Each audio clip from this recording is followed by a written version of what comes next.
7 తారీఖు నాడు డిసెంబర్ 7 బస్సులు ఇవ్వాలి, మెస్ ఛార్జీలు పెంచాలి, కాస్మెటిక్ ఛార్జీలు పెంచాలి, ఇందిరమ్మ ఇల్లు ఇచ్చి బిల్లులు ఇవ్వాలి, రేషన్ కార్డు ఇచ్చి సన్న బియ్యానికి పేమెంట్ కట్టాలి, రైతులకు బోనస్ ఇవ్వాలి. ఇట్లా అన్ని మనం ఇవన్నీ ఇచ్చుకుంటా అవి కూడా ఇవ్వాలి. అవి కూడా త్వరలోనే 2 స్కీములు కూడా మనం చేసిన స్కీములు వచ్చినాయి. అక్కడికి అయిపోయింది. తర్వాత ఇప్పుడు చేయాల్సినవి ఉన్నాయి. చేయాల్సిన ఎవరు చేస్తారు? మీరు గెలిపించిన బిడ్డ మీ మేఘారెడ్డి ఇంకా 3 ఏళ్ళు ఎమ్మెల్యే ఉంటాడు. మీరు గెలిపించిన బిడ్డ మల్లు రవి గారు ఇంకా 3 ఏళ్ళు ఎంపీ ఉంటాడు. మీరు గెలిపించిన బిడ్డ రేవంత్ రెడ్డి గారు ఇంకా 3 ఏళ్ళు సీఎం ఉంటాడు. దాని తర్వాత ఇంకా 10 ఏళ్ళు కూడా కాంగ్రెస్ పార్టీ అధికారంలోకి ఉంటుంది.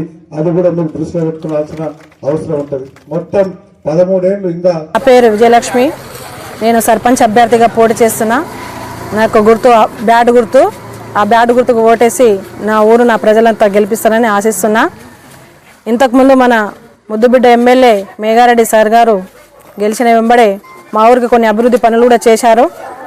అంటే మాకు వాటర్ ఫెసిలిటీ సరిగా లేకపోతే అవి కూడా బోర్లు అడిగిన వెంబడే పంపించడం జరిగింది.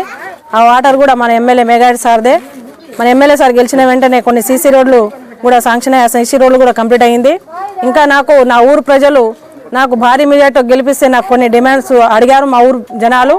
అవి కూడా బీటీ రోడ్స్ కానీ కుంటముందల తాండా నుంచి అమదమండ తాండా ఒక బీటీ రోడ్డు, వాటర్ ప్రాబ్లం ఉన్న దగ్గర అదొక బోర్ అడిగారు, అది కూడా ఒక బోర్ వేపియాలని. ఇంకొకటి ఫస్ట్ బీటీ సీసీ రోడ్ వేసిన దగ్గర కొద్దిగా ఆగింది, అటు నుంచి ఆగిన కాడ నుంచి కంప్లీట్ చేయాలనేది ఒకటి. ఇంకా డ్రైనేజ్ కానీ వాటర్ ప్రాబ్లం కానీ లైట్స్ కానీ ఊర్లో ఏ ప్రాబ్లమ్స్ వచ్చినా ఇందిరమ్మ ఇండ్లు పెన్షన్ కానీ ప్రతి ఒక్కటి మన ఎమ్మెల్యే సార్ ఉన్నారు మన అందుబాటులో. మన ప్రభుత్వం ఉంది కాబట్టి నాకు భారీ మెజార్టీతో గెలిపిస్తే నా ఊరు జనాలకు నేను న్యాయం చేస్తానని కోరుతున్నా.